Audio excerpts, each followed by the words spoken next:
Hello दोस्त, fitter fighter channel में आप सभी का स्वागत है।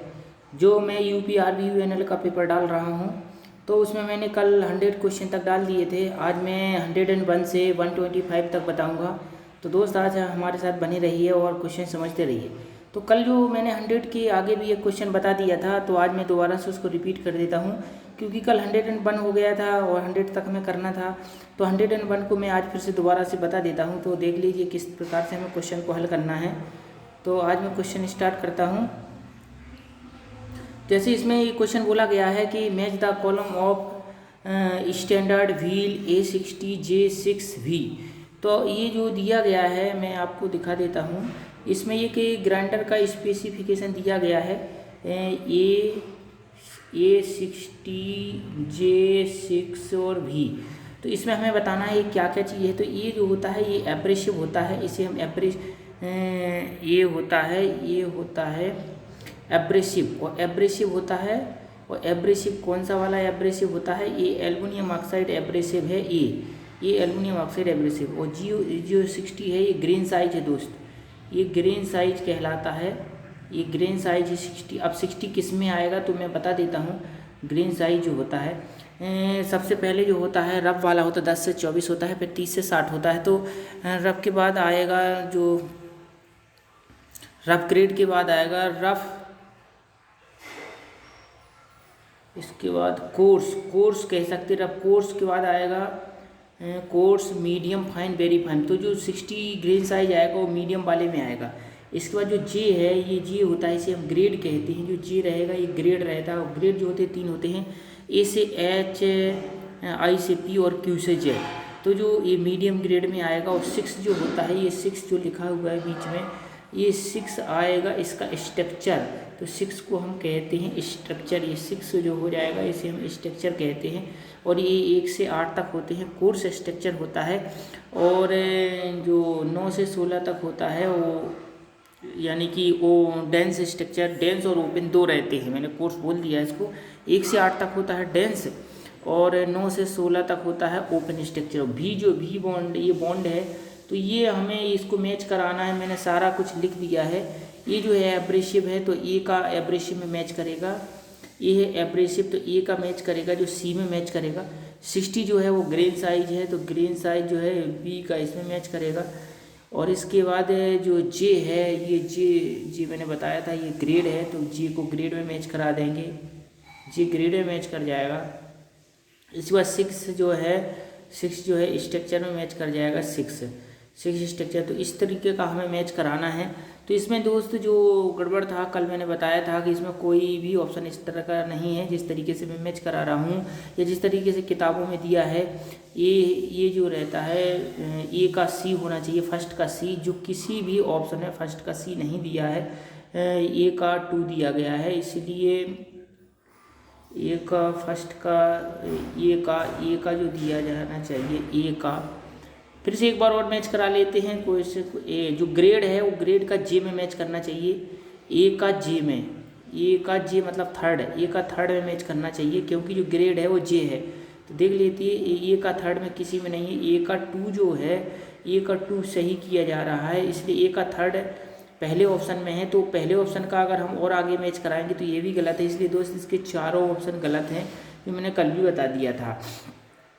अब मैं नेक्स्ट क्वेश्चन बताता हूँ। 101 हो गया अपना। 102 क्वेश्चन मैं बताता हूँ आपको। ये जो रिएक्शन किया जा रहा है, ये रिएक्शन क्या किया जा रहा है, तो दोस्त ये जो है ग्राइंडिंग व्हील की बैलेंसिंग की जा रही है। ये कैसा होता है दोस्त, इसमें क्या होता है, ये व्हील को हम 2 स्टैंड पर रख देते हैं और इसके बीच में इधर पे होल रहते हैं। तो इसमें व्हील में क्या होता है कि जब व्हील बैलेंस नहीं रहती, किसी तरफ को वजन ज़्यादा होता है कम होता है, इसमें लेड को पिघला कर भर देते हैं। तो इसमें हम ऑप्शन देख लेते हैं।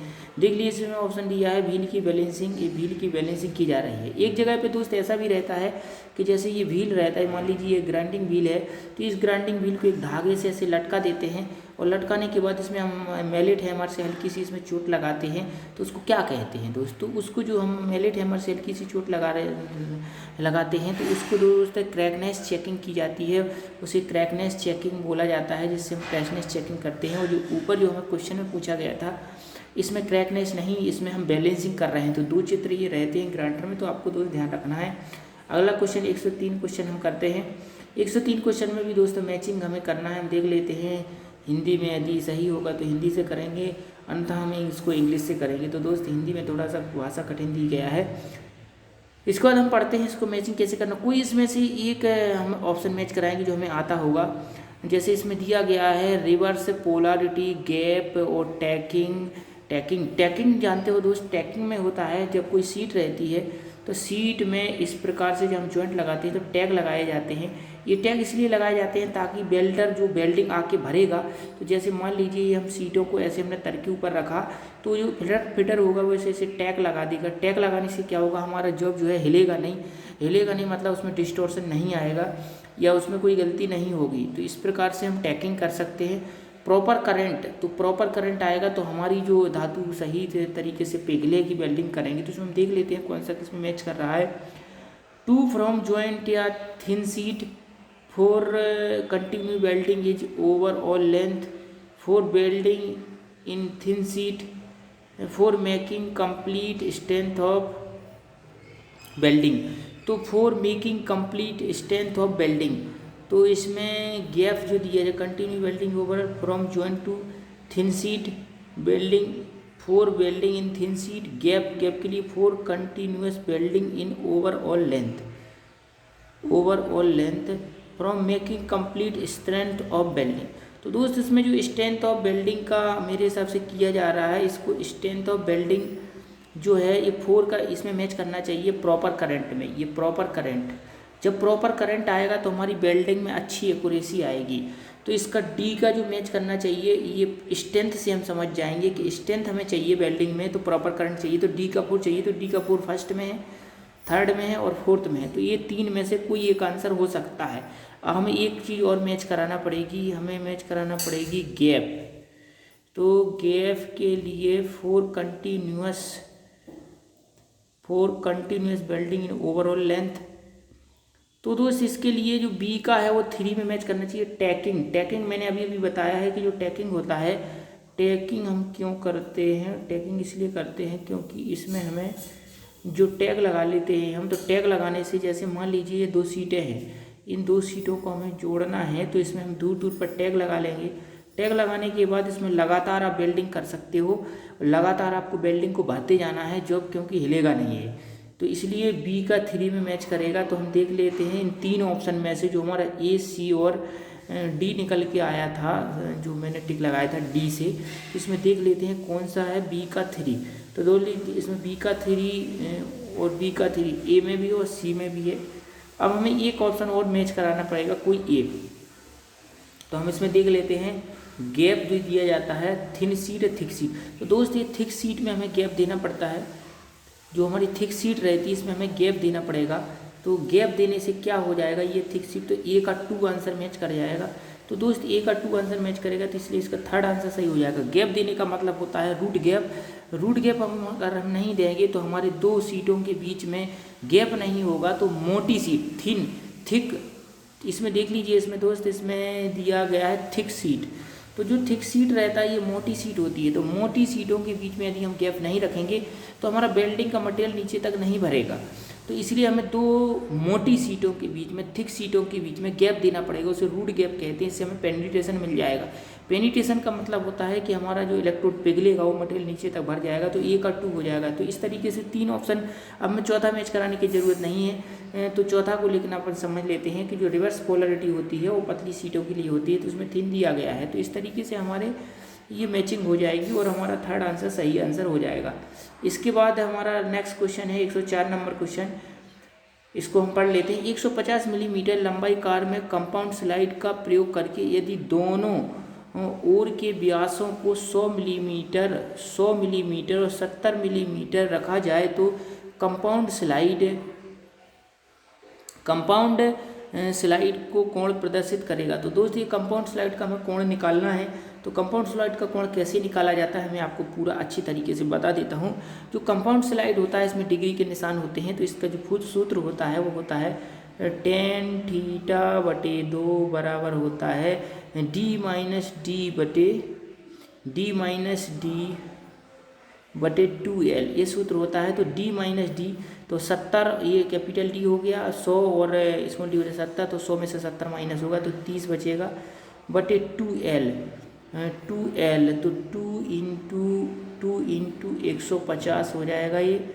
अब इसको काट देते हैं, 30 पंचे 150, हो जाएगा नीचे 30 से कम 30 ऊपर 1 हो जाएगा। तो देख लीजिए इसमें आप 1/10 और 1/10 की वैल्यू क्या होती है दोस्त 0.1। ये बहुत ही इंपॉर्टेंट क्वेश्चन है, इसलिए आंसर हो जाएगा 0.1। इसका फर्स्ट आंसर राइट आंसर होगा। ये बहुत ही इंपॉर्टेंट क्वेश्चन है। यदि इसको हमें डिग्री में निकालना है तो हमें इसमें 630/11 का गुणा साइड में करना पड़ेगा यदि कोण में निकालना है। लेकिन दोस्त जो ऑप्शन है हमारा कोण में नहीं दिया है, इसलिए हमें 630/11 का इसमें गुणा हमें नहीं करना है, सीधे सीधे आंसर निकालना है। ये क्वेश्चन यदि आपको ना समझ में आए तो आप हमें कमेंट्स बॉक्स में लिख सकते हैं, मैं आपकी हेल्प कर सकता हूँ। और यदि आप हमारे चैनल पर नए हों तो हमारे चैनल को सब्सक्राइब करें, क्योंकि हमें जिस प्रकार से तैयारी में आपको करवा रहा हूँ वो आपके लिए ज़रूर हेल्पफुल रहेगी। नेक्स्ट क्वेश्चन हम करते हैं 105 क्वेश्चन। खराद स्पिंडल की परिसीमा होती है। दोस्तों लेथ मशीन रहती है, उसमें जो खराद मशीन कहते हैं लेथ मशीन को, तो उसकी जो परिसीमा चाल के RPM, तो दोस्त इसके जो RPM होते हैं वो लगभग 1200 RPM से लेकर 3600 RPM होते हैं। नॉर्मली इसको हम 1800 RPM पे चलाते हैं। नॉर्मली जो हमारी लेथ चलती है वो 1800 RPM पर चलती है, लेकिन इसका रेंज जो होता है 1200 से लेकर 3600 RPM तक हम इसको चला सकते हैं। तो इस प्रकार से आप याद कर सकते हो।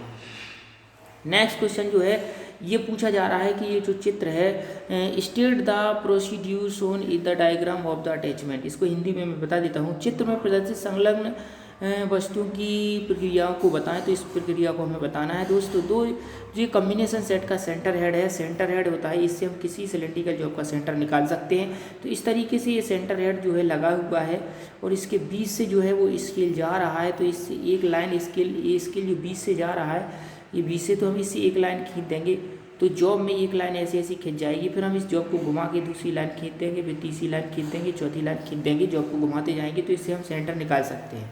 तो दोस्त इससे हम जॉब का सेंटर निकाला जा रहा है। तो इसमें लिखा है बेलनाकार वस्तु का व्यास नापा जा रहा है। तो दोस्त जब सेंटर निकाल लेंगे हम इसका, तो इसमें थोड़ा सा आपको समझना पड़ेगा। जब हम किसी भी जॉब का सेंटर निकाल लेंगे तो सेंटर निकल जाएगा, तो इसका व्यास भी निकाल सकते हैं, क्योंकि व्यास कहाँ से नापा जाता है, बीच से नापा जाता है।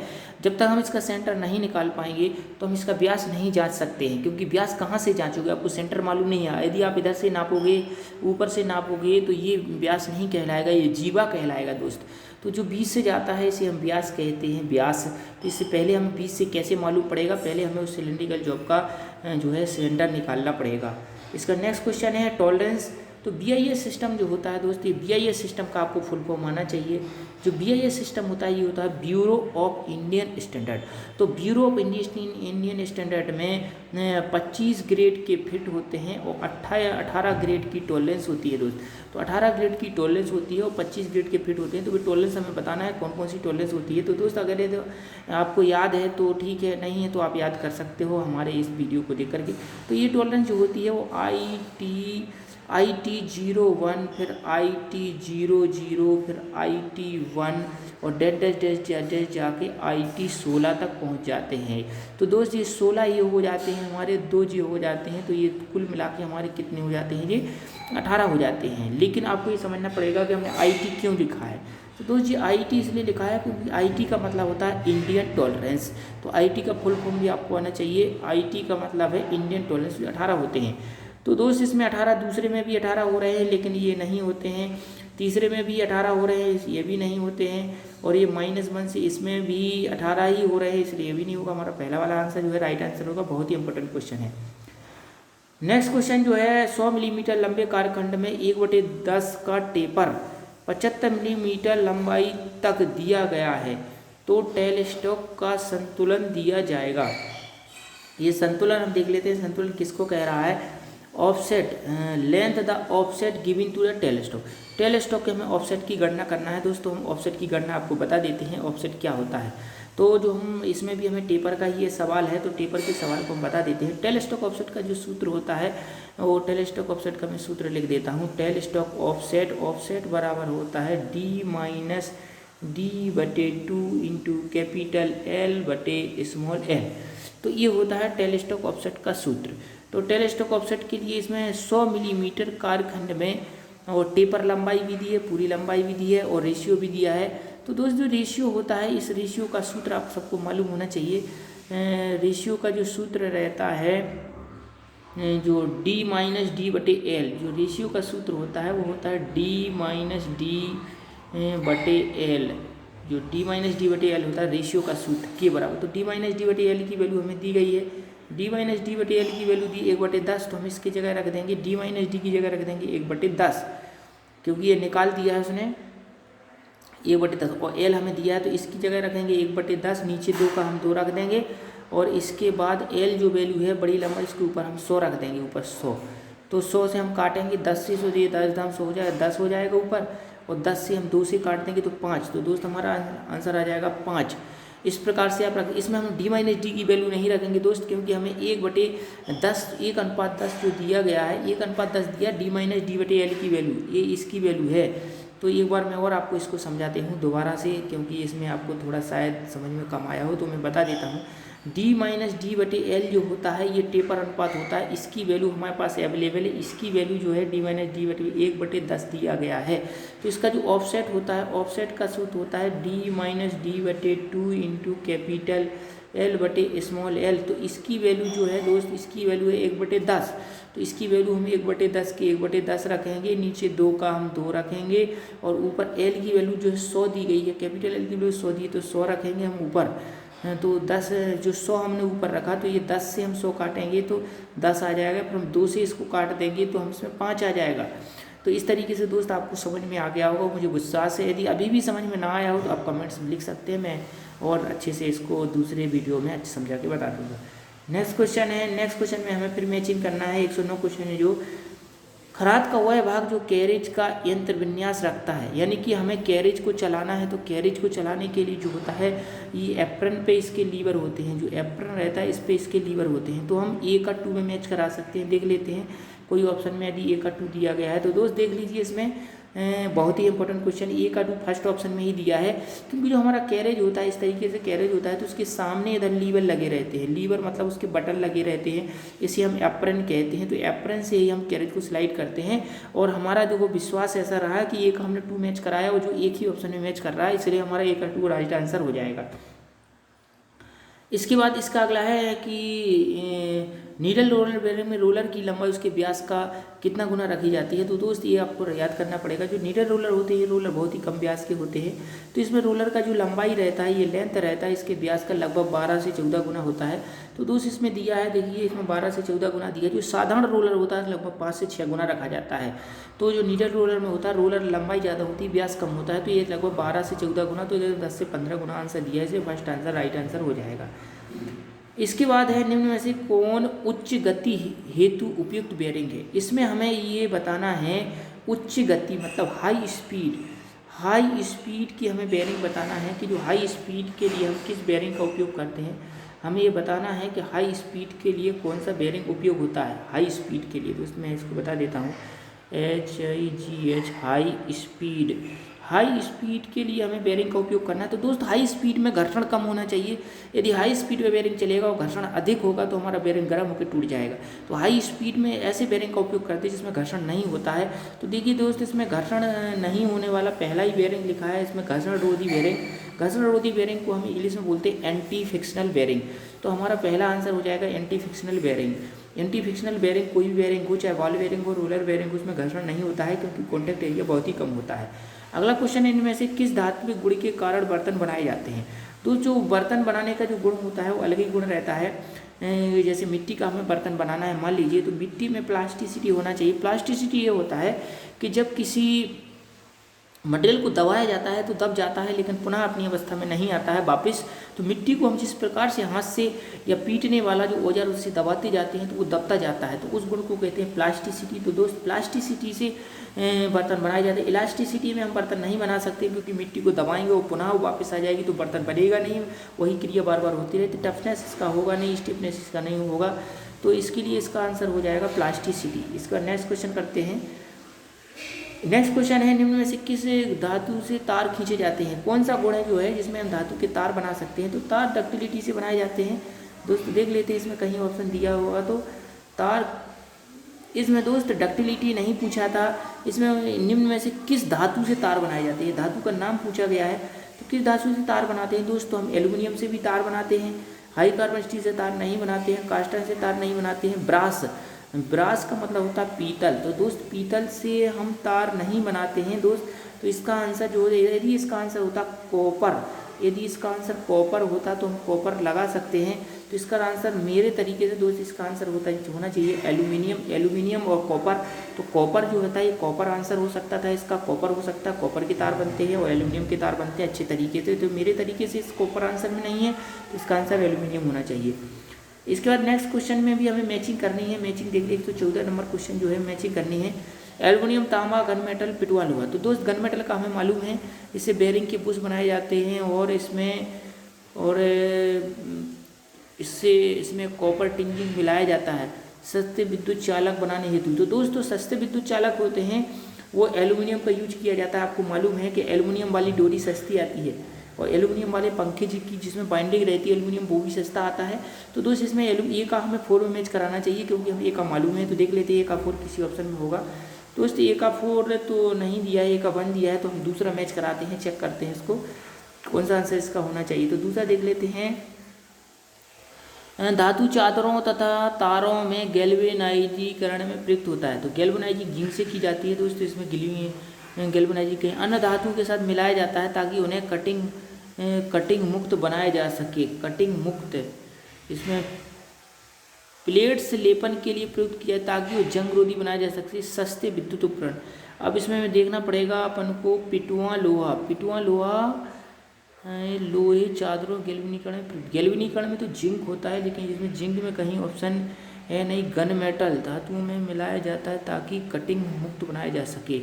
तो गन मेटल होता है दोस्त ये थोड़ा सा हार्ड रहता है, तो इसको चाहे तो अपन इस ऑप्शन में दूसरे ऑप्शन में मैच करा सकते हैं कि अन्य धातुओं के साथ मिलाया जाता है लेपन के लिए ताकि जंगरोधी बनाया जा सके। जंगरोधी बनाने के लिए चाहे तो इसमें पिटवा लोहा तो होता नहीं है, कॉपर मिला सकते हैं। तो इसमें गन मेटल का मैं देखता हूँ ताकि कटिंग मुक्त बनाया जा सके क्योंकि ये थोड़ा मजबूत रहता है गन मेटल।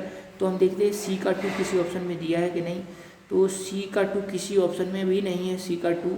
फिर हम देख लेते हैं एक और, पिटवा लोहा प्लेट्स में लेपन के लिए। तो दोस्त पिटवा लोहे की कोई लेपिंग नहीं होती है। चादरों में गैल्वेनाइजिंग तो लोहे चादर, तो दोस्त इसमें जो लोहा दिया है वो एक ही जगह दिया है।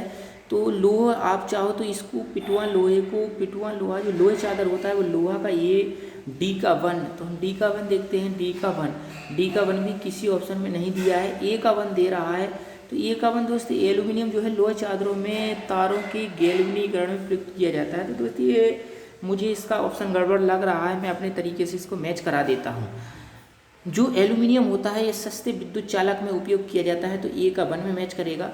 गन मेटल जो होगा ये इसमें मैच करेगा। गन मेटल जो है सी का 2 में मैच करेगा। अन्य धातु के साथ मिलाया जाता है जिससे कि कटिंग मुक्त होता है। एल्युमिनियम होगा। तांबा या पिटवा लोहा जो रहता है ये रोटारन होता है, ये आयरन वाला में मैच करेगा क्योंकि लोहा में मैच करेगा। तांबा जो है प्लेट्स में लेपन के लिए जो कॉपर की कोटिंग कर सकते हैं, प्लेट्स में लेपन के लिए प्रयोग किया जाता है ताकि उसमें जंग का प्रभाव ना पड़े। तो मैंने आपको मैच करके बता दिया है। इस तरीके से जो है इसमें सही मैचिंग नहीं हो रही है, आप चाहो तो किसी दूसरी किताब में ही मैच करा सकते हैं जो मैंने मैच करा दिया है। इसके बाद है ये खुले बेल्ट ड्राइव में बेल्ट की लंबाई का सूत्र क्या होता है। तो दोस्त जो बेल्ट की लंबाई के 2 सूत्र होते हैं, एक होता है प्लस वाला और एक होता है माइनस वाला। तो आपको ध्यान रखना है, हमें ओपन बेल्ट ड्राइव में निकालना है। तो दोस्त इसका जो सूत्र मैं लिख देता हूँ, एल बराबर 2C plus 1.57 D plus D minus D का होल स्क्वायर बटे 4C। दोस्त ये होता है 4C, ये होता है ओपन बेल्ट ड्राइव के लिए। तो हम मिला लेते हैं, एल बराबर 2C 1.57 D plus D, L बराबर 2। इसमें देखिए इसमें 2 लिखा हुआ है, एल बराबर 2C plus 1.57 D plus D. तो इसमें 1.57 तो दे रहा है लेकिन इसमें 2 दे रहा है, तो इसलिए हमारा पहला आंसर जो है वो गलत हो जाएगा। दूसरे में देखिए L/2C, इसमें भी देखिए इसमें भी 2 दे रहा है, तो ये भी आंसर गलत हो जाएगा। 2C 1.57 D plus D minus D का स्क्वायर बटी सी, आंसर सही हो जाएगा। चौथे वाले में देखिए सेम आंसर दे रहा है, लेकिन इसमें देखिए इसके बीच में प्लस है, तो ये जो है क्रॉस बेल्ट ड्राइव का हो जाएगा। जो बेल्ट ड्राइव इस तरीके से चलता है, इस क्रॉस बेल्ट ड्राइव में ये यूज कर सकते हैं, क्योंकि क्रॉस बेल्ट ड्राइव की बेल्ट की लंबाई अधिक होती है, तो इसलिए प्लस वाला लगेगा। ओपन बेल्ट ड्राइव में बेल्ट की लंबाई कम होती है, इसलिए माइनस वाला लगेगा। तो ये आपको याद करना पड़ेगा बेल्ट की लंबाई का सूत्र। नेक्स्ट 116 क्वेश्चन है, मोटरसाइकिल में प्रयुक्त स्प्रिंग होती है, तो मोटरसाइकिल में कौन सी स्प्रिंग का उपयोग करते हैं, तो इसमें देख लेता हूँ इंग्लिश में थोड़ा सा। Spring use in motorcycle washer is, तो इसमें वॉशर का मतलब जो बताया जा रहा है वॉशर, तो इसमें दोस्त अपन अंदाज़ा थोड़ा सा लगा सकते हैं कि मोटरसाइकिल के जो शॉकर होते हैं वो शॉकर होना चाहिए। तो शॉकर में जो होती है हेलिकल कंप्रेशन स्प्रिंग रहती है इसमें, तो हेलिकल स्प्रिंग होती है जो इस तरीके से रहती है, इसे हम हेलिकल कंप्रेशन स्प्रिंग रहती है, शॉकर में लगी रहती है। जब झटका लगता है तो ये दब जाती है और पुनः अपनी अवस्था में वापस आ जाती है, तो इसे बोलते हैं हेलिकल कंप्रेशन स्प्रिंग। इसका हेलिकल कंप्रेशन स्प्रिंग आंसर हो जाएगा। नेक्स्ट क्वेश्चन, इसमें भी हमें मैच कराना है बेल्ट में। अब इसमें से एक कोई मैच कराना, उच्च शक्ति स्थानांतरण करने हेतु।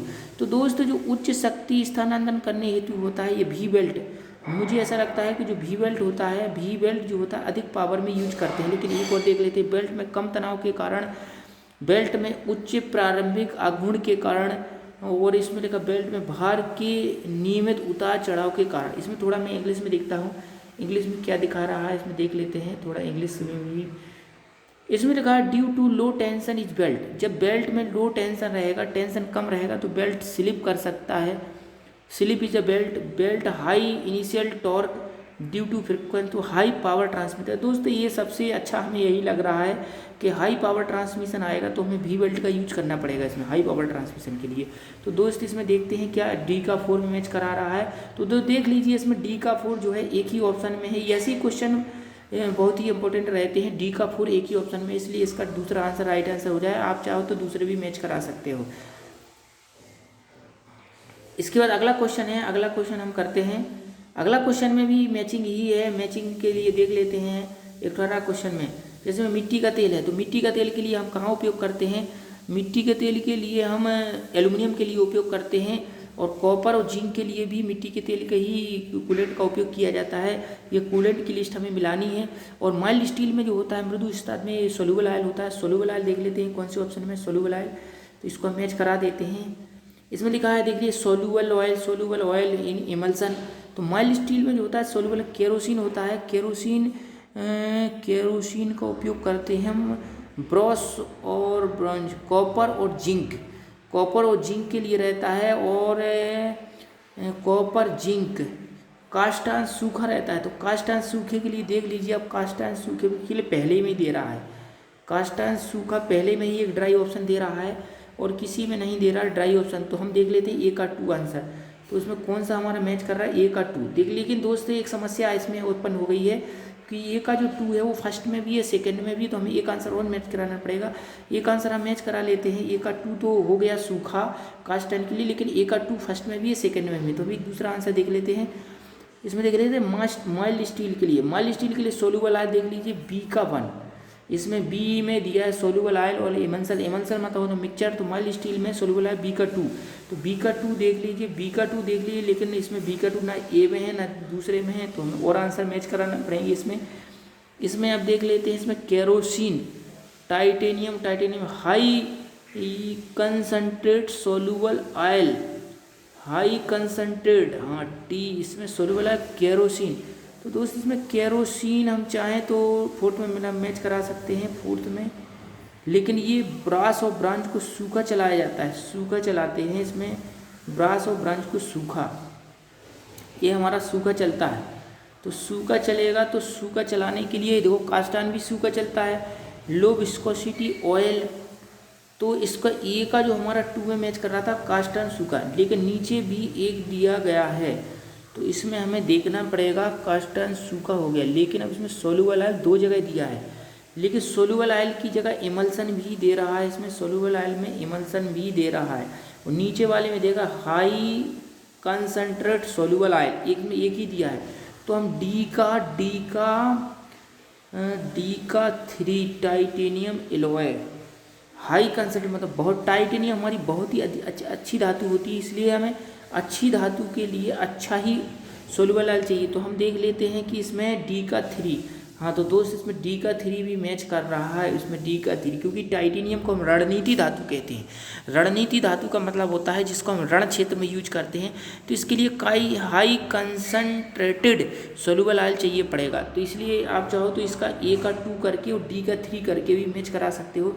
अब हमारे पास दो बचे हुए हैं, माइल्ड स्टील और ब्रॉन्ज। तो माइल्ड स्टील हमारा जो है वो सोल्यूबल ऑयल हमने मैच कराया था बी का 1। तो देखो बी का 1 है, देखो माइल्ड स्टील देख लीजिए आप ध्यान से देखिए, माइल्ड स्टील जो है इसका सोल्यूबल ऑयल में मैच कर रहा है, सोल्यूबल ऑयल और एमेंशियल बी का 1। तो बी का 1 हमारा ये बी का 1 देखो हो रहा है, बी का 3 दिया है, तो बी का 1 हमारा आंसर हो जाएगा। तो हम चाहते तो माइल्ड स्टील और कास्ट आयरन से भी मैच करा के इस आंसर को पूरा कर सकते थे, कोई दिक्कत नहीं है। माइल्ड स्टील का मैच करा लेते हो कास्ट आयरन का, तो आपका आंसर हो जाता है। इसका नेक्स्ट क्वेश्चन है, नेक्स्ट क्वेश्चन 119 नंबर क्वेश्चन, इसमें है गलत कथन चुनिए। तो गलत कथन में होता है ड्यूरेलुमिन केबल बनाने में प्रयोग किया जाता है।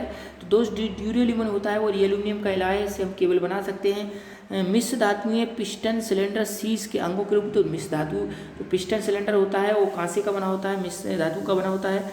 इसके बाद है मैग्नीशियम वाहन दरवाजे के हैंडल के लिए, तो जो मैग्नीशियम होता है ये भी एल्यूमिनियम का एलॉय होता है, तो इसमें भी हम मैग्नीशियम में हैंडल बनाने में यूज कर सकते हैं क्योंकि ये एल्यूमिनियम का एलॉय रहता है। इसका नेक्स्ट है हिंडोलियम भोजन एसिड के साथ प्रक्रिया करता है। दोस्त हिंडोलियम जो होता है ये प्रक्रिया नहीं करता है, भोजन एसिड के साथ प्रक्रिया नहीं करता है। ये बहुत ही इंपॉर्टेंट क्वेश्चन है कि जो हिंडोलियम होता है एसिड के साथ प्रक्रिया नहीं करता है। हिंडोलियम जो होता है इसमें एल्यूमिनियम का एलॉय रहता है, तो ये प्रक्रिया नहीं कर सकता है। तो नेक्स्ट क्वेश्चन इसका यही है, जो डी आंसर हो जाएगा ये असत्य कथन हो जाएगा, ये इसका आंसर नहीं होगा, यही असत्य कथन हो जाएगा। इसका नेक्स्ट क्वेश्चन हम करते हैं। नेक्स्ट क्वेश्चन जो है निम्न कथन को पढ़िए और सही उत्तर का चुनाव करिए। मानक एल्यूमिनियम नमूना द्वारा ध्वनि प्रक्रिया स्वस्थ है। अब इसको इंग्लिश देखना पड़ेगा हमें। Sound procedure for standard aluminium specimen is done, यानी कि साउंड जो होता है वो एल्यूमिनियम में कम जाता है। दोस्तों ये बहुत ही इंपॉर्टेंट क्वेश्चन है, साउंड एल्यूमिनियम में वाकई कम जाता है, साउंड जो होता है वो स्टील में सबसे अधिक जाता है। तो इसमें डल लिखा मतलब कम जाता है, तो ये कथन हमारा सत्य हो गया। Sound procedure by standard mild steel इसमें हाई जाता है। देखो जो दूसरे क्वेश्चन में जो दिखा रहा है वो मैंने पहले ही बता दिया, तो दूसरे में हाई जाता है, माइल्ड स्टील में अधिक जाता है, एल्यूमिनियम में कम जाता है, तो दोनों कथन हमारे करेक्ट हो जाएंगे, इसलिए दोनों कथन हमारे करेक्ट है। इसका राइट आंसर हो जाएगा दोनों कथन सही है। इसका नेक्स्ट 125 क्वेश्चन 121 सॉरी, इसकी कार्य अध्ययन में प्रयुक्त आधारभूत औजार है। किसी कार्य का अध्ययन करना है हमें, तो हमें स्टॉप वॉच इसमें दिया गया है, स्टॉप वॉच, तो इसको हम इंग्लिश में देख लेते हैं। ग्राफ पेपर हम जब किसी टूल का basic tool is work study, तो हम ग्राफ पेपर से नहीं करेंगे प्रोसीड्यूर, हम इसमें स्टॉप वॉच लगा देंगे तो हमें पता चल जाएगा कि कोई कौन सा कार्य हमारा कितने समय में हो रहा है, तो ये पता चलता था, इसलिए कार्य अध्ययन में स्टॉप वॉच का प्रयोग किया जाता है। अगला है एल्यूमिनियम की तुलना में इस्पात का विशिष्ट गुरुत्व क्या होता है। तो दोस्त जो इस्पात होता है वो एल्यूमिनियम होता है। एल्यूमिनियम जो होता है हमने देखा होगा ये लाइट वेट रहता है, मतलब कि हल्का रहता है, एल्यूमिनियम हल्का रहता है और माइल्ड स्टील भारी होता है। ये आपको मालूम है कि जिसका जो विशिष्ट गुरुत्व जितना अधिक होगा उसका वजन उतना अधिक होगा, तो हमारा विशिष्ट इस्पात का विशिष्ट गुरुत्व बहुत अधिक होता है क्योंकि वो भारी होता है। जो चीज़ जितनी भारी होती है उसका विशिष्ट गुरुत्व इतना भारी होता है। नेक्स्ट क्वेश्चन है फ्लैंज युग्मन के बारे में से कौन सा कथन असत्य है। फ्लैंज जोड़ होता है, फ्लैंज जोड़ दो सापों को जोड़ा जाता है, तो हमें असत्य कथन के बारे में बताना है। फ्लैंज युग्मन में उच्च आघूर्ण स्थानांतरण क्षमता होती है। फ्लैंज युग्मन प्रतिच्छेदन एवं संयोजन में, इसको हमें इंग्लिश देखना पड़ेगा। Flange coupling has high torque transmission capacity, बिल्कुल हम ट्रांसमिशन कर सकते हैं। इसमें हमें flange coupling is easy to dismantle, बिल्कुल कर सकते हैं, उसको खोल भी सकते हैं जल्दी। Flange coupling is easy to design and manufacturing, इसको आसान होता है क्योंकि कुछ नहीं होता है, इसमें एक गोल होता है, इसमें होल रहते हैं, बस ऐसे इसको बासर लगा के आसानी से जोड़ सकते हैं। इट कैन टॉलरेंट मिसअलाइनमेंट, दोस्त इसमें लिखा है कि मिसअलाइनमेंट को समायोजित कर लेता है। दोस्त ये बहुत ही गलत लिखा है क्योंकि जो हमारा फ्लैंज कपलिंग होता है वो एकदम बासर में नट बोल्ट द्वारा कसा जाता है।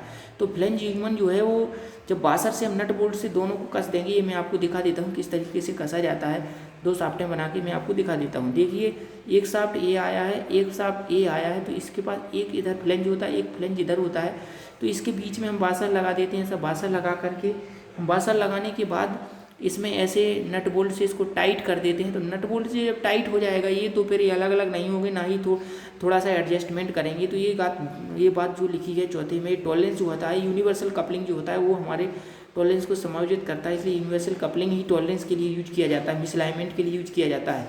तो ये आंसर जो है हमारे हिसाब से फ्लेंज कपलिंग के हिसाब से गलत है, लेकिन क्वेश्चन के हिसाब से ये आंसर सही हो जाएगा।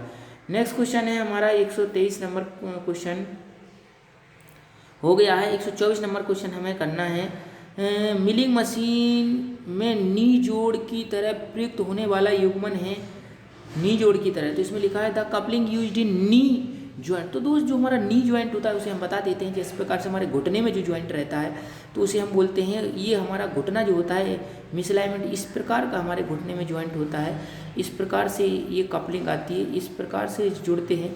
तो इन दोनों को ऐसे बीच में हम जोड़ देते हैं, तो ये एडजस्ट भी होते रहते हैं, इस प्रकार से इनको जोड़ा जाता है, एडजस्ट भी हो जाता है इस प्रकार से।